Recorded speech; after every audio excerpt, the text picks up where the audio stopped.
Hello दोस्तों, आप सभी का स्वागत है आपके अपने YouTube channel sine math classes पर।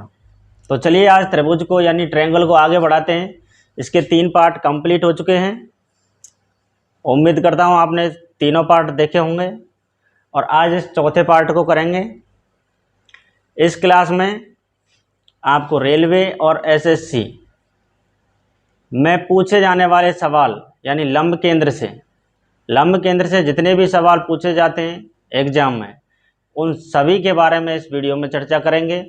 दोस्तों बने रहना है वीडियो में और वीडियो को शुरू से अंत तक देखिए। ज़्यादा बड़ी वीडियो आपके लिए मैं लेके नहीं आया हूँ। 15 से 20 मिनट आप इस वीडियो को देख लीजिए। आपका लंब बिल्कुल यानी कन्फर्म हो जाएगा, कोई भी सवाल इसमें से छूटने वाला नहीं है। अगर आपको वीडियो पसंद आए, सवाल समझ में आए तो अंत में इस चैनल को सब्सक्राइब करके बेल आइकन दबा लेना और इस वीडियो को ज़्यादा से ज़्यादा शेयर कर देना दोस्तों के साथ, जितने भी आपके फ्रेंड हैं, और अपने ग्रुप में भी सेंड कर सकते हो इस वीडियो को। चलिए हम वीडियो को स्टार्ट करते हैं। सबसे पहले बात आती है लंब कि ये लंब होता क्या है। तो देखिए त्रिभुज में अभी तो मैं आपके लिए एक समकोण त्रिभुज बना रहा हूँ। ये देखिए, ये समकोण त्रिभुज ऐसे भी हो सकता है और ऐसे भी हो सकता है। ये कैसे भी हो सकता है, ठीक है। एक लाइन इसकी 90 डिग्री पर होनी चाहिए, है ना। ये एक लाइन इस पर 90 डिग्री की है तो ये समकोण त्रिभुज है। समकोण त्रिभुज के सामने यानी समकोण के सामने होता है कर्ण, और इस समकोण के सामने ये कर्ण है, ठीक है ना। अगर थीटा आप यहाँ पर लेते हो, थीटा कोई भी 30 डिग्री हो, 60 डिग्री हो, 50 डिग्री हो, कोई भी ले हो, तो ये थीटा के सामने होगा लंब। थीटा के हमेशा सामने होगा लंब। अगर आप थीटा यहाँ पर लेते हो तो लंब ये नहीं होगा, थीटा के सामने ये लंब होगा, ठीक है। काफ़ी लोग इसमें बहुत कंफ्यूज होते हैं कि लंब कहाँ पर होता है, आधार कहाँ पर होता है, कर्ण कहाँ पर होता है। तो कर्ण तो अपनी फिक्स जगह पर है। थीटा आप कोई भी लीजिए, इसमें से कर्ण यहीं पर रहेगा, ये कभी बदलने वाला नहीं है। हाँ, लंब और आधार जरूर बदल जाते हैं थीटा के साथ साथ। अगर थीटा यहाँ पर लिया तो थीटा के सामने ये लंब होगा और ये हो जाएगा आधार। क्लियर ना, आप समझ में आ रहा है। अगर थीटा हमने यहाँ लिया है तो, और अगर थीटा यहाँ पर लिया है तो इसको मिटाइए। अगर थीटा यहाँ पर लेते हैं तो लंब ये हो जाएगा, सामने वाली भुजा, थीटा के जस्ट सामने वाली भुजा लंब, और ये फिर हो जाएगा आधार। ठीक है दोस्तों, अभी आप समझ गए कि ये लंब क्या है। अब ये तो बात है समकोण त्रिभुज की। अब मैं दूसरा त्रिभुज आपको लिए बताता हूं, समबाहु त्रिभुज। लंब केंद्र, अंतः केंद्र तो आप समझ गए, पिछली वीडियो में आपने देख लिया होगा अंतः केंद्र क्या है।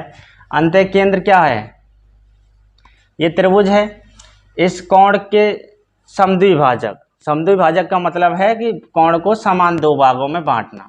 इस कोण के समद्विभाजक, इस कोण के समद्विभाजक और इस कोण के समद्विभाजक इस बिंदु पर मिलेगा तो इसको बोलते हैं अंतः केंद्र। क्या बोलते हैं, अंतः केंद्र। समझ में आया। अब चलिए अब बात करते हैं हम लंब केंद्र की। ये त्रिभुज है, ठीक है, ये कोण और ये कोण।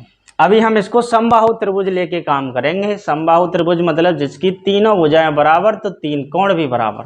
तो 3 कोण बराबर होंगे तो 60-60 डिग्री के हो जाएंगे तीनों कोण, क्योंकि त्रिभुज के तीनों अंतः कोणों का योग तो 180 डिग्री होगा। चलिए इस शीर्ष से, इसका नाम दे देता हूं मैं A, B और C।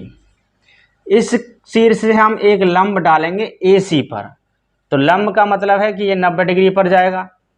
B से हमने AC पर लंब डाल दिया। अब बिंदु C से भी हम AB पर लंब डाल देते हैं, तो ये भी लंब है। क्लियर। और एक A से डाल देते हैं हम इस पर BC पर लंब, तो ये भी लंब है। तो लंब का कटान बिंदु, लंब जहां पर मिलेगा वह होगा लंब केंद्र।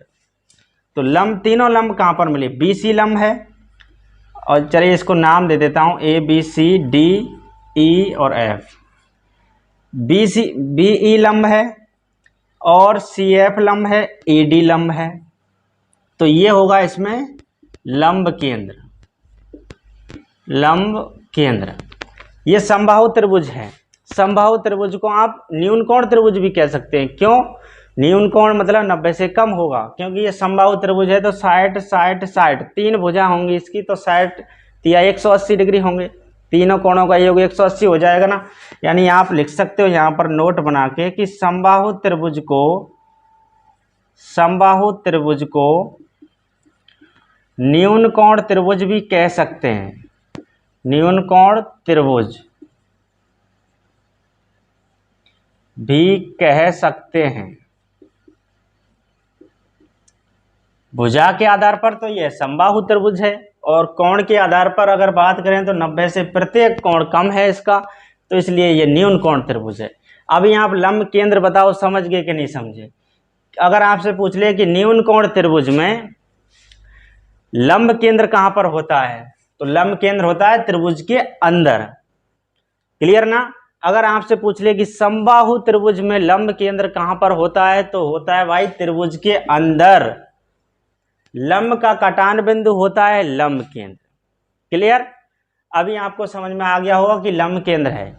चलिए अब मैं आपको और इसके बारे में बताता हूं कि लंब केंद्र का और क्या खेला है इसमें। आराम से पढ़िए, कोई जल्दी नहीं है, समझ में आना चाहिए आपके। और सुनिए इसके बारे में। ये लीजिए, ये मैंने त्रिभुज बना दिया, इसका नाम दे देता हूं ए बी और सी। ये लीजिए, ये मैंने लंब खींच दिया एक, और इसका नाम दे दिया डी। इसको लिखते कैसे हैं? बहुत सारे स्टूडेंट हैं जो इसको लिखना ही नहीं जानते हैं, और काफ़ी ऐसे भी हैं जो इसको लिख सकते हैं। तो चलिए हम आपको बताते हैं इसको लिखते कैसे हैं। त्रिभुज ए बी सी में, त्रिभुज ए बी सी में ए डी लंब है। ए डी लंब है, ये लंब को डिनोट करेगा, उल्टा टी जो आपको दिख रहा है ये लंब है। ए डी लंब है किस पर? तो बी सी भुजा पर। जिस पर है उसको पीछे लिखिए। ए डी लंब है बी सी पर। ए डी लंब है बी सी पर, किस में? तो त्रिभुज ए बी सी में। बोलिए आपके समझ में आ गया? चलिए, आ गया हो तो हम आगे बढ़ें। अब सुनिए, समकोण त्रिभुज। अगर मैं आपसे कहूं कि समकोण त्रिभुज में लंब केंद्र कहां पर होता है, बहुत इंपॉर्टेंट बात आपको बता रहा हूं मैं कि समकोण त्रिभुज में लंब केंद्र कहां पर होता है? ए, बी और सी। वीडियो को रोक के बताइए कि लंब केंद्र कहां पर होता है समकोण त्रिभुज में।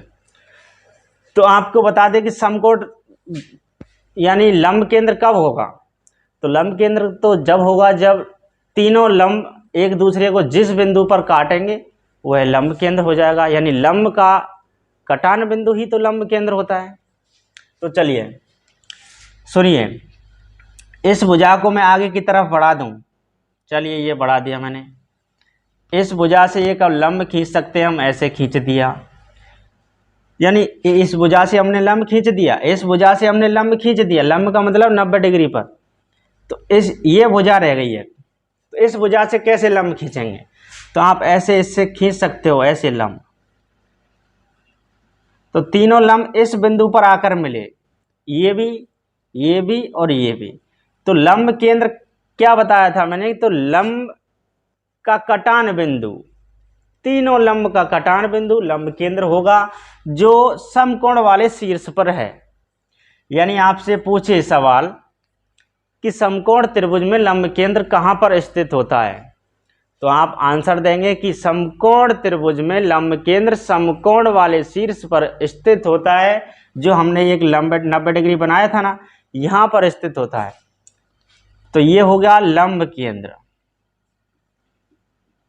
लंब केंद्र, अगर आप, ये तो समकोण त्रिभुज है, अभी आप समझ गए होंगे कि समकोण त्रिभुज में लंब केंद्र होता है समकोण वाले शीर्ष पर। जहां पर आप समकोण बनता है ना, वहीं पर होता है लंब केंद्र। अब चलिए, अब ये तो समकोण त्रिभुज है। अभी आपसे पूछ ले कि अधिक कोण में समकोण त्रिभुज लंब केंद्र कहां पर होता है? ये लीजिए, ये क्या है? तो ये अधिक कोण है।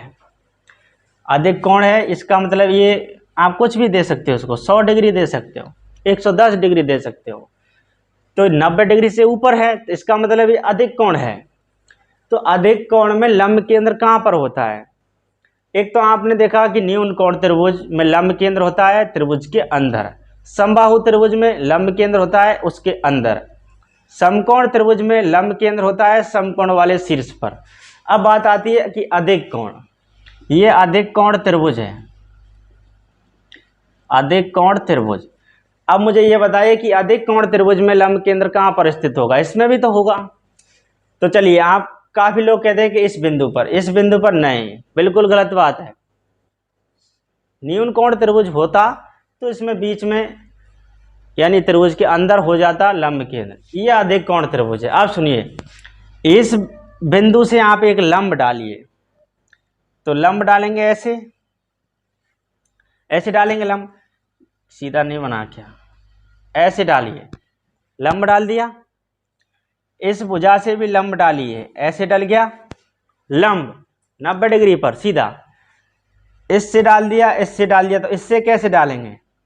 तो ऐसे डाल दें, इस भुजा से खींच सकते हैं हम, हमने थोड़ी देर पहले खींचा था, ऐसे खींच दिया।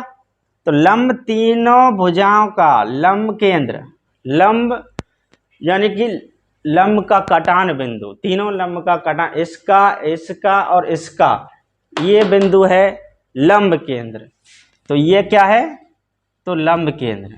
अगर आपसे पूछे कि किसी अधिक कोण त्रिभुज में लंब केंद्र कहाँ पर स्थित होता है, तो आपका जवाब होना चाहिए कि अधिक कोण त्रिभुज में लंब केंद्र त्रिभुज के बाहर होता है।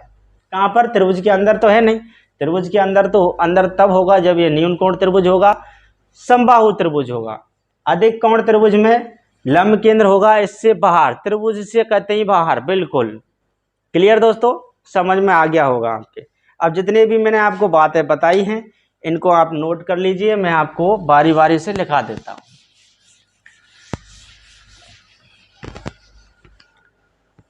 सबसे पहले, किसी न्यून कोण त्रिभुज में, किसी न्यून कोण त्रिभुज में, त्रिभुज में लंब केंद्र, लंब केंद्र त्रिभुज के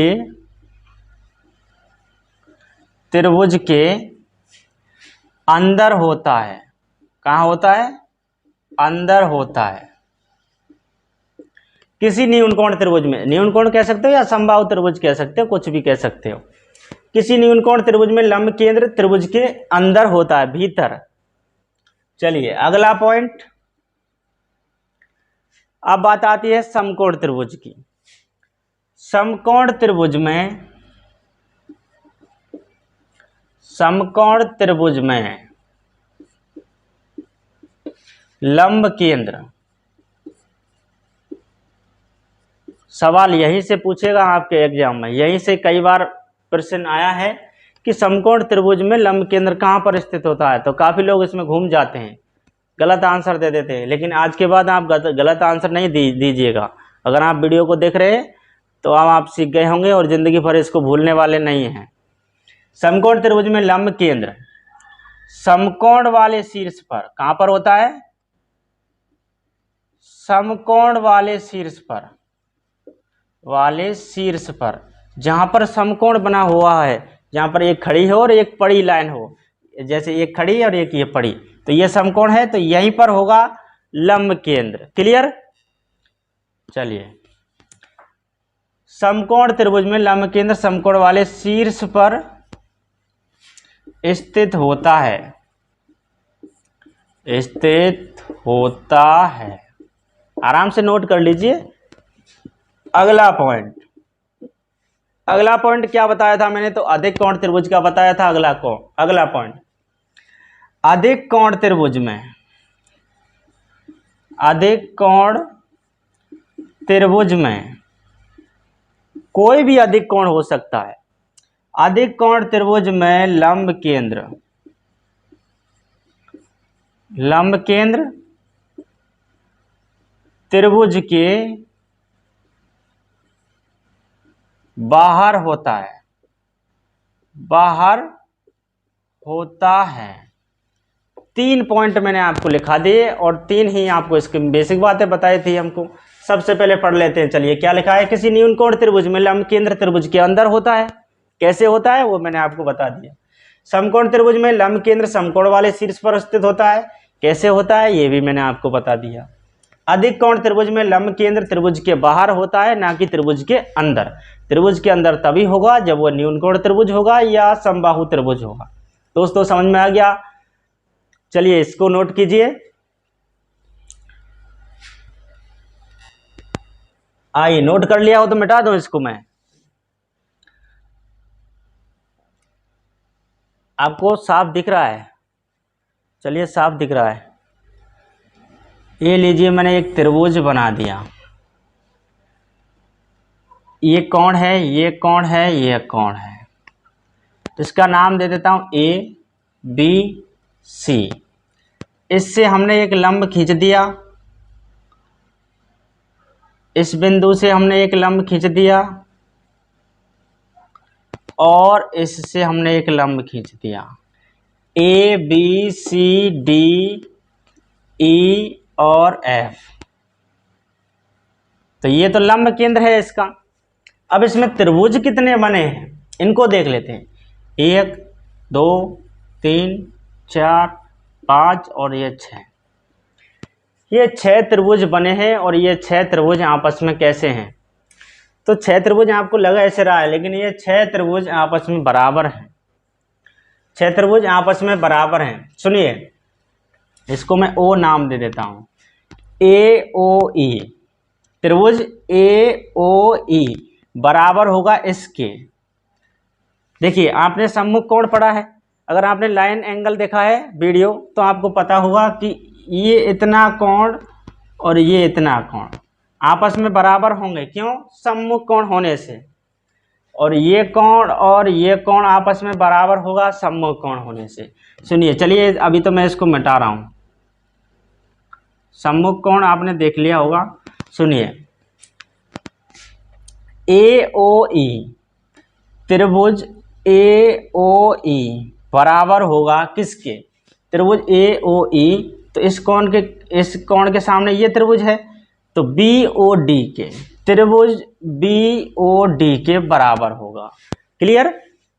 ए ओ ई बराबर होगा बी ओ डी के। सुनिए, अब इसमें अब दूसरा त्रिभुज देख लीजिए। कौन सा? इसको देख लेते हैं। ए ओ एफ, त्रिभुज ए ओ एफ बराबर होगा इस कोण के सामने। इस कोण के सामने कौन सा त्रिभुज है? इसके, ए ओ एफ। तो ये त्रिभुज है तो डी ओ सी, त्रिभुज डी ओ सी बराबर है। आ रहा है आपके समझ में? चलिए और देख लेते हैं। ओ ई सी, त्रिभुज ओ ई सी बराबर होगा ओ बी एफ, या ओ एफ भी कुछ कह सकते हो। ओ बी एफ या बी ओ एफ कह सकते हो, कुछ भी कह सकते हो, कोई दिक्कत नहीं। त्रिभुज बी ओ एफ। अब सुनिए, अब इसको देख लेते हैं। ओ डी सी हो गया क्या? है नहीं हुआ अभी? अच्छा, ओ डी सी ये तो हो गया। अब इसको देखते हैं। बी ओ डी, त्रिभुज बी ओ डी। तो ये त्रिभुज किसके सामने है? तो इसके सामने है, तो ए ओ ई। अच्छा, बी ओ डी तो ये तो हो गया पहले। अब कौन सा रह गया? तो ये 3 और 3 6 हो गए इसमें। अब सुनिए, ये आपस में कैसे त्रिभुज हैं? तो ये बराबर त्रिभुज हैं। और सुनिए, इसमें और भी बहुत सारी बातें हैं। सुनिए, ए ओ बी, त्रिभुज ए ओ बी, त्रिभुज ए ओ बी बात कर रहा हूं अभी फिलहाल में। ए ओ बी, अगर इस त्रिभुज में बात करूं कि लंब केंद्र कहां पर स्थित होगा, ए ओ बी में, पूरे की बात नहीं कर रहा हूं। ए ओ बी, तो ओ के सामने कौन सा शीर्ष है? तो इसके सामने वाले शीर्ष पर, सी पर। त्रिभुज ए ओ बी में लंब केंद्र बिंदु सी पर होगा, बिंदु सी पर होगा, सामने वाले शीर्ष पर होगा, जस्ट सामने ए ओ बी में, लंब केंद्र सीधा सी पर। अभी सुनिए, अब मैं बात करता हूं कि बी ओ सी में, त्रिभुज बी ओ सी में कहां पर होगा? त्रिभुज बी ओ सी में लंब केंद्र, त्रिभुज बी ओ सी में लंब केंद्र कहां पर है? बी ओ सी, बी ओ सी, तो सामने वाला शीर्ष कौन सा है? तो ए। बी ओ सी में लंब केंद्र बिंदु ए पर होगा। अब सुनिए, ये हो गया। अब बात करते हैं ए ओ सी की, इस त्रिभुज ए ओ सी की। त्रिभुज ए ओ सी में लंब केंद्र कहां पर होगा? ए ओ सी में, तो ओ के जस्ट सामने देखिए कौन सी भुजा है, कौन सा शीर्ष है? बी। त्रिभुज ए ओ सी में लंब केंद्र बिंदु बी पर होगा, बिंदु बी पर होगा। सुनिए, ये त्रिभुज आपस में बराबर हैं। सुनो, ये बराबर, अच्छा ऐसे लिख देता हूं मैं, समरूप त्रिभुज हैं, आपस में समरूप त्रिभुज हैं। ये त्रिभुज आपस में कैसे हैं? सभी समरूप त्रिभुज हैं। समरूप त्रिभुज, समरूप त्रिभुज का मतलब है जिनका रूप समान है, रूप समान है, सम माने समान और रूप माने रूप, जिसके रूप समान है समरूप त्रिभुज हैं। ये आपस में 6 त्रिभुज आपको दिख रहे हैं, ये सभी त्रिभुज आपस में समरूप त्रिभुज है। समरूप त्रिभुज और सर्वांग सम त्रिभुज किसको कहेंगे, उन सभी बातों को हम आगे वीडियो में बताएंगे। अभी आप इतना समझे कि ये सारे त्रिभुज आपस में समरूप त्रिभुज हैं। चलिए इसमें और कुछ अच्छी बातें सीखते हैं। आइए दोस्तों, ये लीजिए, मैंने एक त्रिभुज बना दिया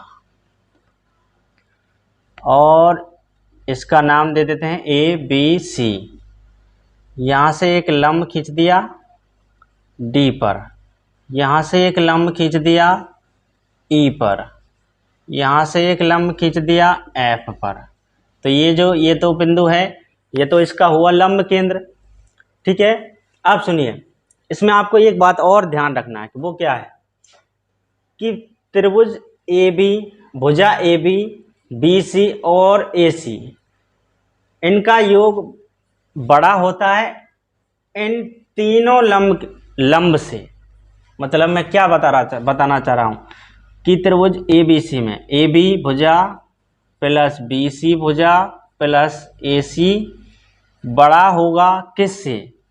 तो A D plus B E plus C F. इनका मतलब है कि ये जो लंब खींचे हमने, इससे बड़ा होगा।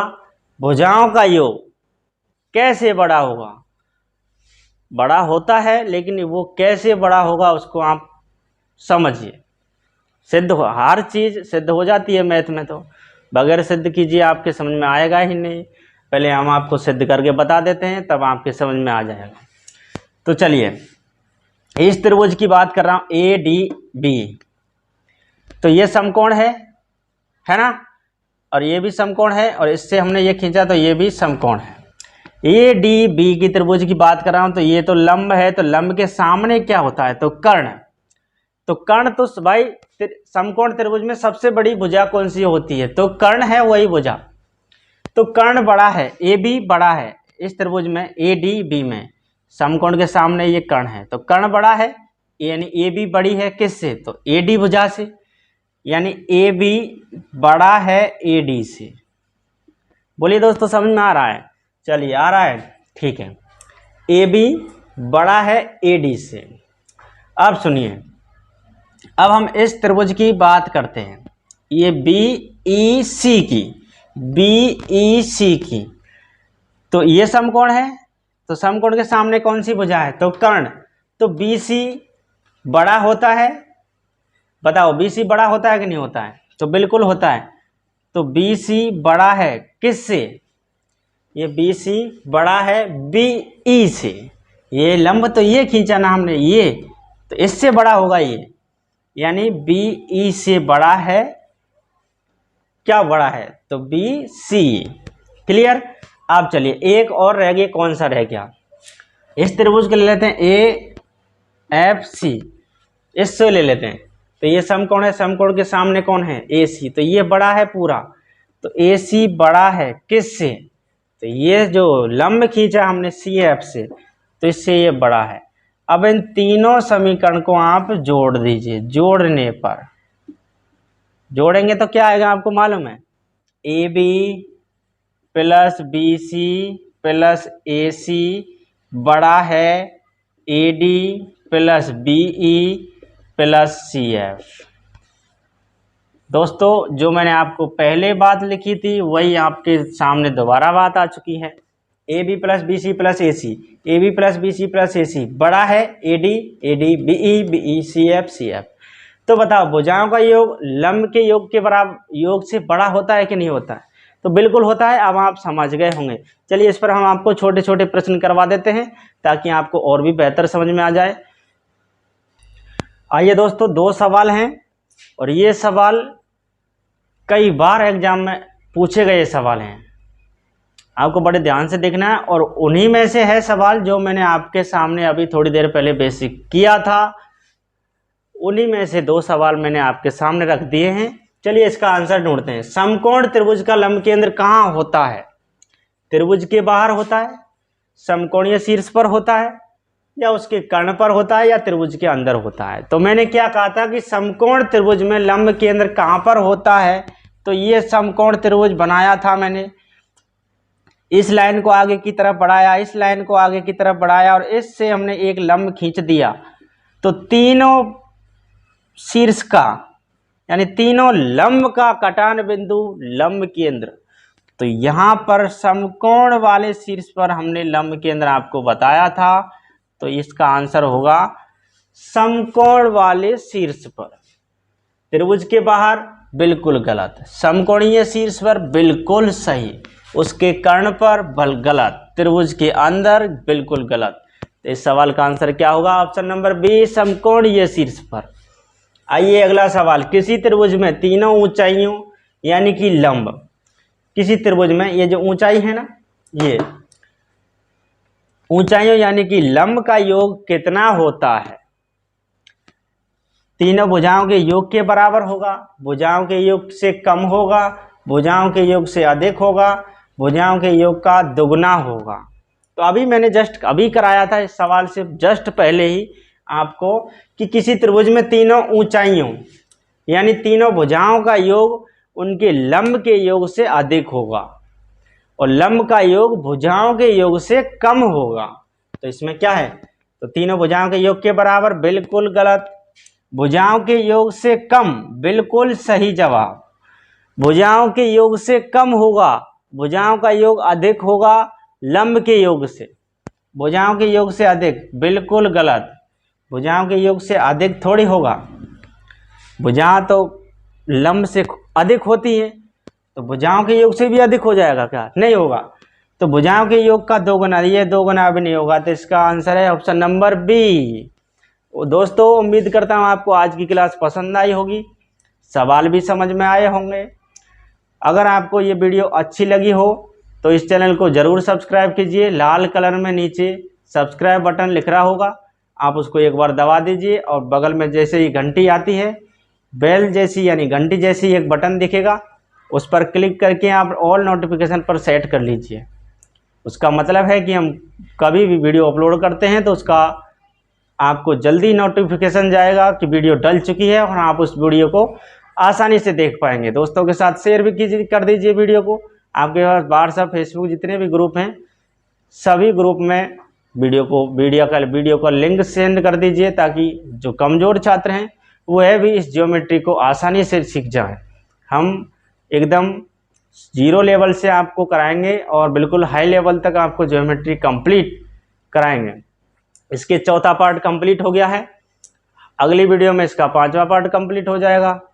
आज की वीडियो को बस यहीं पर रहने देते हैं, मिलते हैं आपके साथ जल्दी ही नेक्स्ट वीडियो में। Thank you.